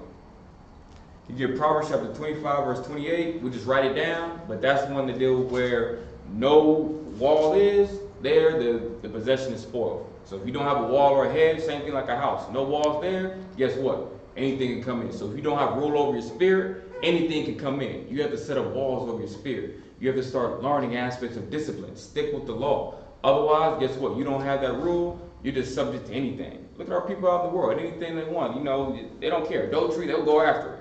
No refrain. That's why you got men just hollering at women all down the street. Don't even know what their background is. Just hollering, ready to sleep with them too. Don't even know that woman can have AIDS for all you know. That woman can really be a man for all you know. We don't even consider that stuff. We just, hey, cute eye. Whoop, whoop, whoop. That's how we be. No rule over your spirit. You get Matthew chapter 4. Read that chapter because that deals with how Christ dealt with temptation. That deals with when Christ was tempting his mind, guess what? He brought up scripture and he stayed away from it. He stayed away from the temptation. Because all of it was based upon, and remember, because what was Christ supposed to do? Christ was supposed to set up, man, he's supposed to be ruling this world. So those were the things that Satan was playing on. Oh yeah, you're supposed to rule with this world. I'll give you everything. Yeah, you're supposed to rule this world. I'll give you everything. Just serve me. He said, no man, my father gonna give me all this stuff. It ain't my time to rule now. Christ could have been anything. Christ could have been chasing his own rap career. You don't think Christ had talents? You think Christ had, many talents and abilities? Could have been a great singer. Could have been a great poet. Could have been doing all these things in the world. But he stayed righteous. So you get Galatians chapter 6, verse 1. It's just a couple more. I'm just going to write down Galatians chapter 6, verse 1. That dealing with those, your brothers and sisters, when they're falling on hard times, you see them kind of struggling in spirit, man, talk to them. Help restore them back in the spirit of meekness. And Ezekiel chapter 3, verse 18 through 21 deals with being your brother and sister's keeper. You got to be your brother and sister's keeper. You got to look out for them if you see them going astray. Yisrael chapter 5, verse 4 through 7, that deals with the aspect of even in a situation, just because that person isn't dead yet, don't think the Most High forgot. Don't think the Most High forgot. The Most High he still remembers. And don't think to add sin to sin. Don't think to add sin to sin. Just because you did one bad thing, oh, I did this. But just for example, oops, I accidentally broke the Sabbath. I accidentally, started cooking something. Oh, might as well buy something. Nah, it don't work that way. So that also goes to people too that said, I've been eating pork 20 years. I ain't died yet. Get that one in Sirach. That one Sirach 5, 4 through 7. So Isaiah 55 and 8 deals with my thoughts on your thoughts. Neither are my ways your ways. All right? So don't think you get twisted in that regard. Let's get that one. 1 Peter 4 and 18 deals with that the righteous will barely make it, so where will the sinner be? That's what it deals with. The righteous are barely going to make it. Like you ever see those movies, Indiana Jones, stuff like that, barely made it through? That's the righteous. The righteous are barely going to make it. So where do you think everyone else is going to be? If the righteous are barely made it, it's not like, situation where you just come in, are you good? Nah, that's a situation. All the righteous in this world, they just, we barely made it out the world. That's how we going to be. So as far as the sinner, where they going to be at? You don't want to be in that situation. So in 2 Peter 3 and 11, this lets us know, seeing that all these things, everything, all the destruction is going to happen, how should you really be? You should be in your A game all the time. All the time. And the second to last is Joshua 24 and 15, that choose who you're going to serve. You going to do righteous or you going to do wickedness. But as for me, I'm going to stick with the righteousness of the Most High. All right? In Ezekiel 20 and 39, Most High deals with, look, at the end of the day, if you choose to do wickedness, keep my name out your mouth. So with that, hey, Yatab, man, I say shalom, and I end the lesson. All right. So stand up. So, Mariam. When y'all could all please stand and rise and face the east. Send out the prayers of the Most High.